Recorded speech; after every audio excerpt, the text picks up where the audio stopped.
Action. இதுலயே தெரிஞ்சிருக்கும் இன்னைக்கு நம்ம என்ன பேச போறோம். So guys, welcome back to my channel. என்ன 3 பேர் இப்படி போட்டு உட்காந்துருக்கீங்க நீங்க எல்லாம் யோசிக்க வேண்டாம். நான் வந்து இப்போ ஒரு சீரீஸ் வந்து ஓகேவா. இப்போ நான் வந்து ஒரு புது சீரீஸ் ஸ்டார்ட் பண்ணலான்னு இருக்கேன். #முனிஷ் டாக்ஸ் அப்படின்னு. அதாவது ஒன்றுமே கிடையாது, சும்மா ரேண்டமாக ஒரு டாபிக் எடுக்கிறோம். மேக்சிமமாக நாங்கள் 3 பேர் ஒரு டாபிக் பற்றி பேசுவோம். இவர் அப்பப்போ இருக்க மாட்டார், நாங்கள் 2 பேர் பேசுவோம், அவ்வளோதான் மேட்ரு. ஸோ அது வந்து சினிமா பற்றி தான் இருக்கும். சினிமா இர்ரெஸ்பெக்டிவ் எனி ஃபீல்டு, எது பற்றி வேணா இருக்கலாம். எங்களோட ஒரு ஒப்பீனியன் இல்லை சும்மா ஒரு டாக் செஷன் மாதிரி உங்களுக்கு என்டர்டெய்னிங்காக இருக்கும்ன்றதுக்காக யோசிச்சது. ஸோ கண்டென்ட் என்னடா பண்ணலாம்னு யோசிச்சுட்டு இருக்கிறப்போ திடீர்னு ஸ்ட்ரைக் ஆன ஐடியா. ஸோ யா, அண்ட் இன்னைக்கு என்ன டாபிக் பற்றி பேச போகிறோம்னா, மதன் 3, 2, 1 இன்னைக்கு நம்ம எதை பற்றி பேச போகிறோம் பார்க்குறீங்கன்னா, என்னடா இன்னைக்கு நம்ம எதை பற்றி பேச போகிறோம்னா தமிழ் சினிமா.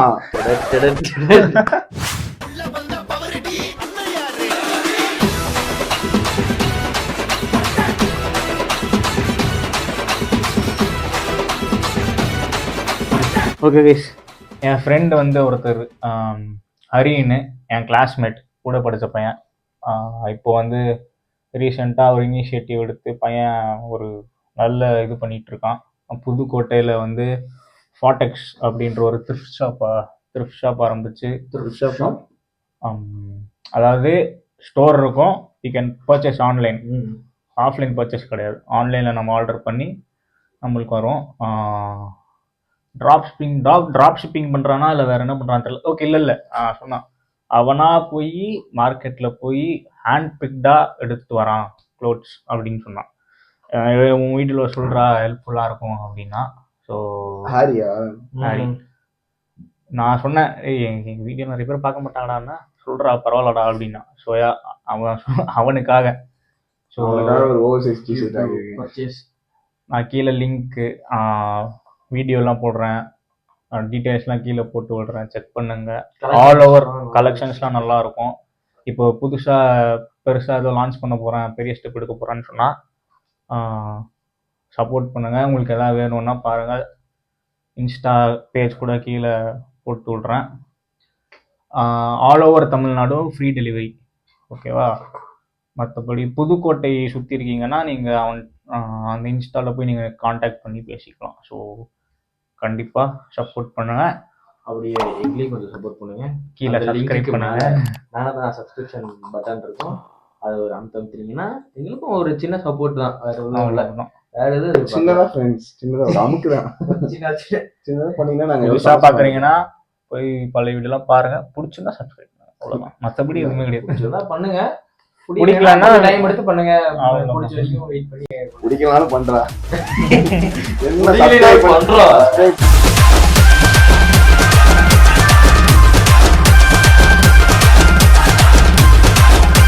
என்னையே தமிழ்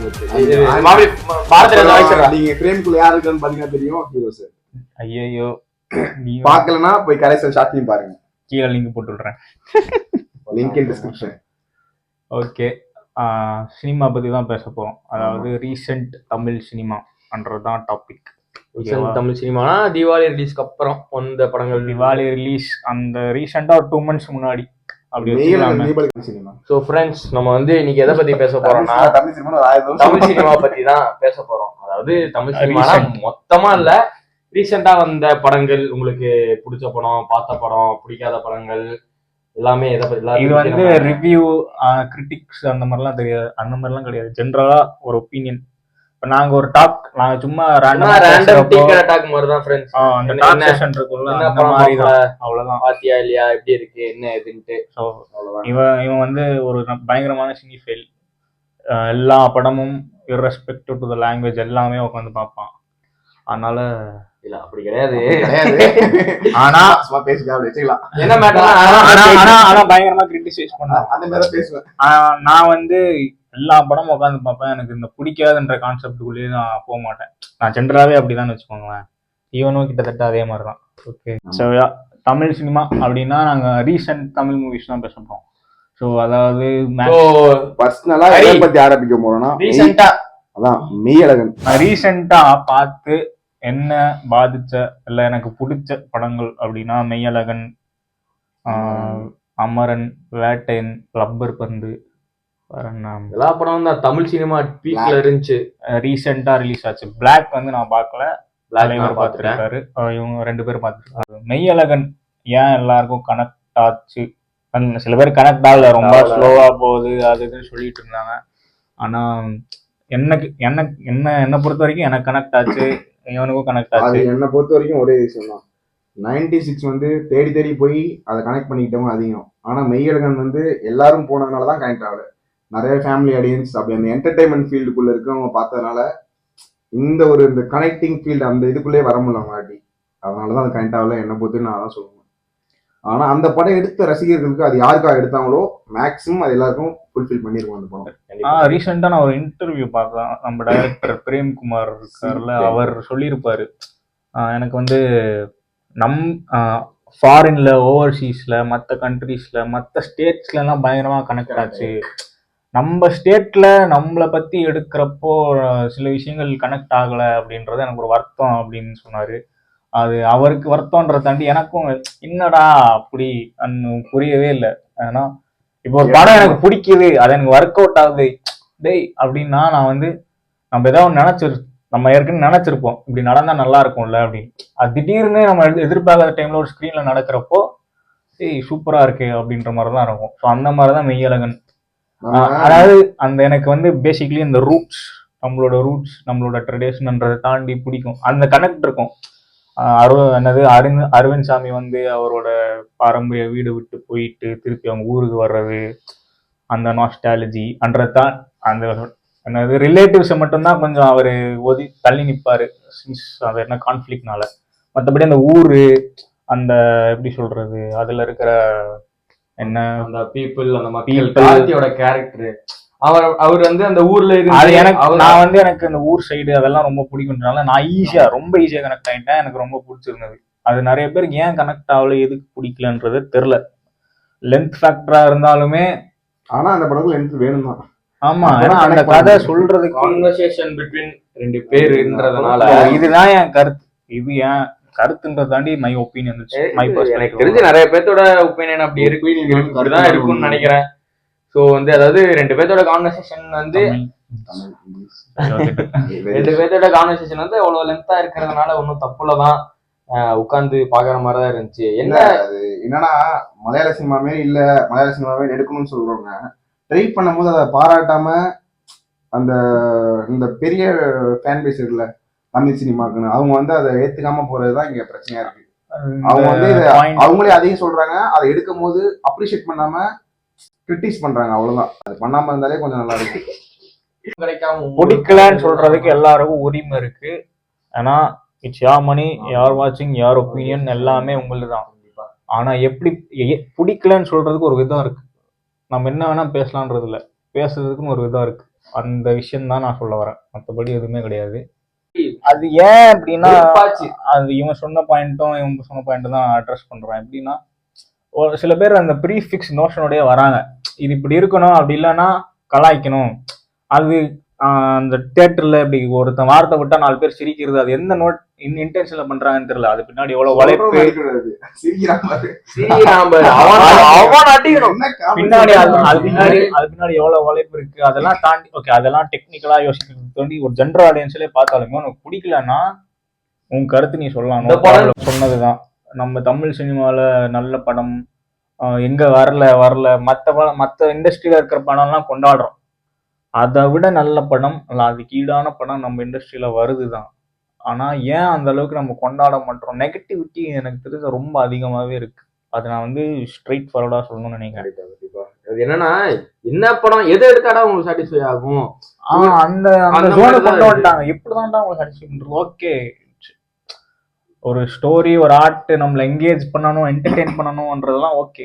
அந்த end of the day it's entertainment, அவ்வளவுதான். சினிமானா என்ன, யூஆர் என்டர்டெயின். அந்த ஆர்ட் ஒர்க்கு ஸ்டோரின்றதை தாண்டி purpose, at the end of the day you're entertained அந்த ஸ்டோரிக்குள்ள போனியான்றதுதான் கரெக்ட் அதாவது ஆச்சா நீங்க அப்படின்றதுதான்.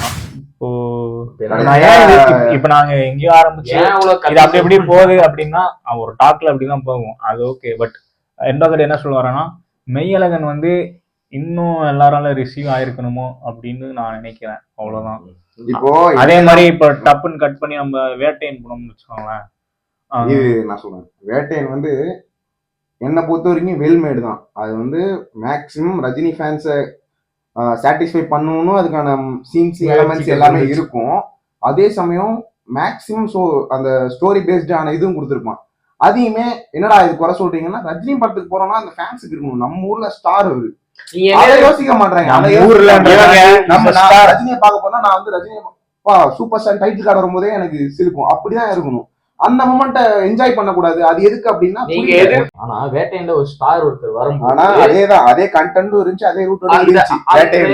ஆனா அதே ஸ்டார் மூமெண்ட்ஸ் இருந்துச்சு. அந்த ஸ்டார் மூமெண்ட்ஸ் தவிர்க்கணும் ஸ்டார் மூமெண்ட்ஸ் அது எனக்கு வேணும் சினிமால. என்ன கேட்டா இப்போ வேட்டையன்ல ஸ்டார் மூமெண்ட்ஸ்ன்ற அளவுக்கு இப்ப நான் யோசிச்சாலே எதுவுமே இல்லைன்னா இருக்கு. அந்த என்ட்ரி தவிர அந்த என்ட்ரி தவிர அதுவும் ஸ்டார்ன்றத தாண்டி என்டர்டெயின்மெண்ட் தானே, வரப்போ நல்லா தானே இருந்துச்சு.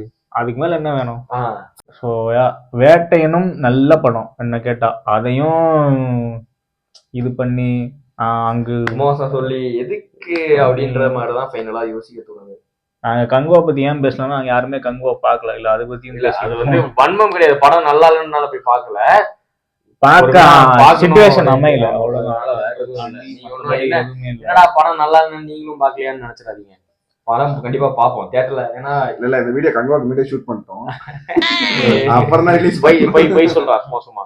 நான் வந்து எப்படியோ போய் நல்லா வேட்டையன் நல்ல மூவி. ஆனா அதை தாண்டி இப்போ லப்பர் பந்து வந்து எல்லாரும் கொண்டாடணும், லைக் ஆல் சென்டர்ஸ் ஹிட்டும்பாங்களா, அந்த மாதிரி ஃப்ரம் 6 to 60 எல்லாரும் கொண்டாடணும். நான் 2 வாட்டி படம் தியேட்டர்ல பார்த்தேன். ஒரு வாட்டி போறப்போ நைட் 10 மணி ஷோ போறேன், ஃபுல் ஃபேமிலியா இருக்கு. அந்த 10 மணி ஷோக்கு ஃபுல் ஃபேமிலியா ஒரு படத்தை ஸ்டார்ட் டு எண்ட் என்ஜாய் பண்ணி பார்க்கறது, அது வந்து ஒரு உண்மையில அருமையான பயங்கரமான படம். நான் எக்ஸ்பெக்ட் பண்ணி நல்லா இருக்கும்னு எக்ஸ்பெக்ட் பண்ணேன், பட் நல்லா இல்லையா? பிளாஸ்ட் வந்து இல்ல உண்மையாவே நான் வந்து ஃப்ரெண்ட்ஸ் ஃபேமிலி அவங்க அதிகமா தியேட்டர் மூமெண்ட்ஸ் இருந்துச்சு. அது எல்லாருமே என்டர்டெயின் பண்ணிச்சு. இல்ல எனக்கு யாருமே ஓவர் டோஸ் ஆகல, அந்த லிமிட்லயே இருந்தனால எல்லாரும் பயங்கரமா இருந்துச்சு. ஒரு பெர்ஃபெக்ட் சினிமா இல்லாம தியேட்டர் மூமெண்ட், என்டர்டெயின்மெண்ட், அதுவும் சோஷியல் அதிகமா சோஷியல் இஷ்யூஸ், சோஷியல் அவேர்னஸ் நிறைய பேசியிருந்தாங்க.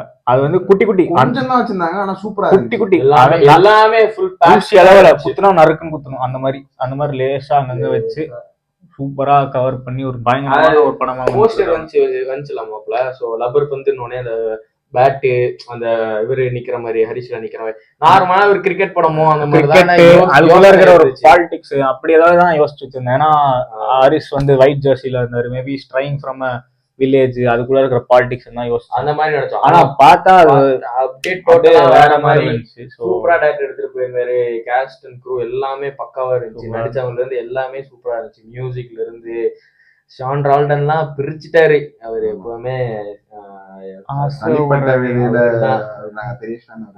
ஷான் ரால்டனுக்கு ஒரு ஷாட் அவுட் கண்டிப்பா கொடுத்தே ஆகணும். உண்மையாலே பயங்கரமான ஒரு மியூசிக், பயங்கரமான பாடல். அடுத்து வந்து என்ன படம், அமரன் வந்து பேசியே ஆகணும். அது ஒரு பயோபிக். இல்ல எங்கன்னா துப்பாக்கி கொடுத்தாங்க அப்படியே சொல்லுவாங்க. நான் அது வந்து எப்படி சொல்றது, பயோபிக்ன்ற தாண்டி எஃபர்ட் இருக்குல்ல, கிளீனா ஸ்கிரீன்ல தெரியுதுல, எஸ்கேனா போட்ட எஃபர்ட். அதேதான் இப்போ எஸ்கேனா எடுத்தோனே அது ஒரு எனக்கு தெரிஞ்சு முன்னாடி ஒரு ஃபேஸ் ஒன்று இருந்துச்சு, சம்பந்தமே இல்லாம ஒரு ஹேட்ரட் பரப்பிட்டு இருந்த மாதிரி இருந்துச்சு எஸ்கேனாக்கு. அதாவது பேசிக்கா எனக்கு பிடிக்கும், எஸ்கே வந்து பிடிக்கும். ஒரு நல்லா அதாவது டவுன்ல இருந்து வந்து அவர் திடீர்னு வளர்ந்துட்டாரு, சில பேர்னால ஏத்துக்க முடியல. அது என்னன்னா அது ஒரு ஹேட்ரட் டப் பரப்ப ஆரம்பிச்சிருச்சு. எனக்கு என்னடா இது சம்பந்தமே இல்லாம படம் பிடிக்கலன்னா படத்தை பத்தி பேசுங்க. இன்னொன்னு தகுதி இருக்கா இல்லையான்னு பாக்குறாங்க, அது தேவையில்லாதுன்னு நினைக்கிறேன். அவர் அந்த இடத்த ஹோல்ட் பண்ணிட்டு இருக்காரு. அவருக்கு அதுதான் என்னன்னா நீ திடீர்னு வரட்ட அப்படின்னா, திடீர்னு வந்தாருன்னா அவருக்கு அந்த இது இருந்துச்சு, அவரால வர முடியுது. புரியல. அவருக்குன்னு ஒரு ஃபாலோயிங் இருக்கு, அவருக்குன்னு ஒரு மார்க்கெட் இருக்கு, அவருக்குன்னு ஃபேன்ஸ் இருக்கு. சும்மா வரல, நல்லாலாம் பண்றாரு. நல்லா பண்ணாம யாரும் நம்ம பாராட்ட போறது இல்லை. அவ்வளவுதான். படம் உண்மையாவே அமரன் பாத்தீங்கன்னா பயோபிக்ன்றத தாண்டி ஒரு என்னன்னா, எமோஷனல் கனெக்ட் இருந்தது. சாய் பல்லவி இது வந்து என்னோட ஒப்பீனியன் வச்சுக்கோங்க. நிறைய பேர் சாய் பல்லவி பர்ஃபார்மன்ஸ் அதை பத்தி அந்த இதுக்குள்ளேயே நான் போக வரல. நான் வந்து எப்படி சொல்றது, நிறைய பேர் சாய் பல்லவிக்காக தான் பாவப்பட்டாங்க. சாய் பல்லவி அந்த சிம்பத்தி, அந்த எப்படி சொல்றது, மேஜரா எஸ்கேவை விட சாய் சாய் பல்லவி வந்து தாக்கம் வந்து அவங்களோட தாக்கம் வந்து அதிகமா ஏற்படுத்துது அப்படின்னு சொன்னாங்க. ஆனா நான் படம் பாக்குறப்ப எனக்கு வந்து நான் வந்து எஸ்கே பாயிண்ட் ஆஃப் வியூல இருந்து தான் பார்த்தேன். அவர் வந்து அவருக்கு பிடிச்சது பண்றாரு, ஃபேமிலி லைஃப்பை சாக்ரிஃபைஸ் பண்றாரு, அதுக்கு ஏற்றபடி ஈக்குவலா லவ் பண்றாரு, அவர் எடுக்கிற எஃபோர்ட் அண்ட் எதுவுமே அதுக்கு பொய் கிடையாது. என்ன மேட்டர்னா ஒரு பயோபிக், எதுவுமே பொய் கிடையாது, எல்லாமே பயோபிக். அந்த எஃபர்ட் அதெல்லாம் தாண்டி அதான் பயோபிக்கே அவனுக்கு ரெண்டு குறை சொல்றானுங்க. என்னடா இது படம் இப்படி இல்ல இது இல்ல. நான் ஒரு மீம் பண்ணேன், செகண்ட் ஹாஃப் ஃபிளாட்டா போகுது, கொஞ்சம் லோவா போகுது, அது போகுது, ஸ்லோவா போகுதுன்னு. கீழே டே அது பயோபிக்டா அதேதான். ஸோ எல்லாத்துலேயும் குறை தடக்கூடாது. அதெல்லாம் விடுங்க. இப்போ நம்ம அந்த டாபிக் எடுத்துட்டு போனோம்னா, அந்த அமரன் பத்தி பேசணும்னா, நான் எஸ்கே நான் பாயிண்ட் ஆஃப் வியூல வந்து பார்த்ததுனால எனக்கு வந்து அவர் கேரக்டர் கனெக்ட் ஆச்சுன்னு வச்சுக்கோங்களேன். நிறைய பேர் சாய் பல்லவி வந்து சாய் பல்லவினாலதான் அதிக தாக்கம் ஏற்பட்டுச்சு அப்படின்லாம் பேசிட்டு இருக்காங்க. அவங்களதும் இருக்குதான், அவங்க பாயிண்ட் ஆஃப் வியூல இருந்து இருக்குதான். பட் எனக்கு எஸ்கே கேரக்டர் ரொம்ப கரெக்ட் ஆச்சு. எனக்கும் எஸ்கே கேரக்டர் அதாவது அவர் பயங்கரமா பண்ணியிருந்தாரு. அவர் தான் ஆரே பார்த்த சும்மா பயங்கரமா இருந்தாரு.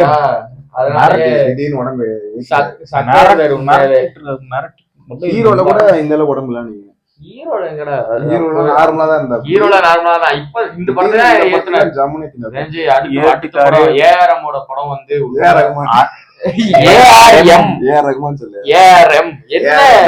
முருகதாஸ். கண்டிப்பா நாங்க எல்லாம் முருகதாஸ் ஃபேன்ஸ். இப்ப இல்ல, அப்பையிலே முருகதாஸ் இருந்து எப்ப என்ன மேட்டர்னா தீனால இருந்து தீனாதான் சக்க படம் உண்மையாவே. அப்ப இருந்தே வந்து என்ன பின்ன பிடிக்காத அவனுக்கு. அவன் சக்க தட்டி துப்பாக்கியும் தளபதி கேரியரே பீக்கில கொண்டு போய் விட்டது அவர்தான். அப்படி சொல்லுவாங்க. கத்தி துப்பாக்கி சொல்லுவாங்க, கத்தி சர்க்காரும். அதாவது அந்த படத்துக்கு நாங்க வெயிட் பண்றோம்.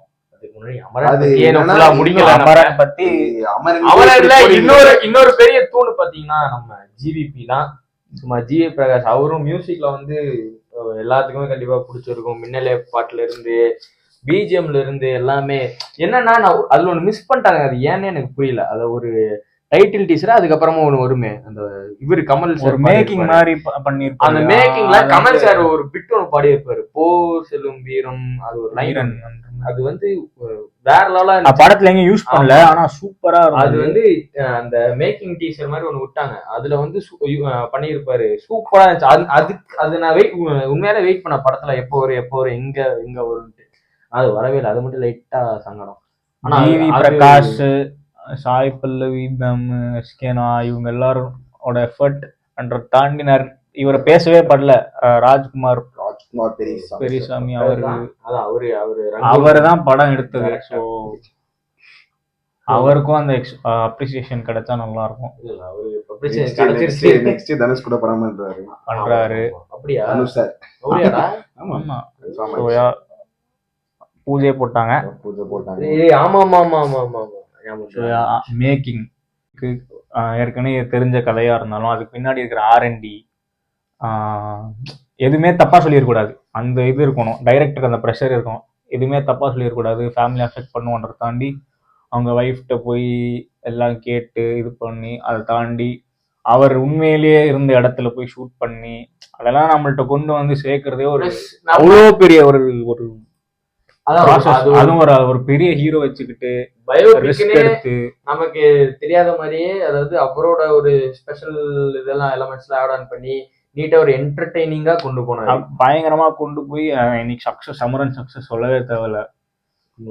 பயங்கரமா அருமையான படம் அமரன். ஸோ எஸ்கே ரிடம்ஷன் அவ்வளவுதான். இஸ் இனிமேல் கோனா க்ரோ பிக் அகைன். துப்பாக்கி கொடுத்துட்டாருல, துப்பாக்கி அண்ணா, பிடிச்சிட்டாரு. எங்க அண்ணன் கொடுத்தாருல துப்பாக்கி. துப்பாக்கியை முடிச்சிட்டாருல. இனி அவ்வளவுதான்.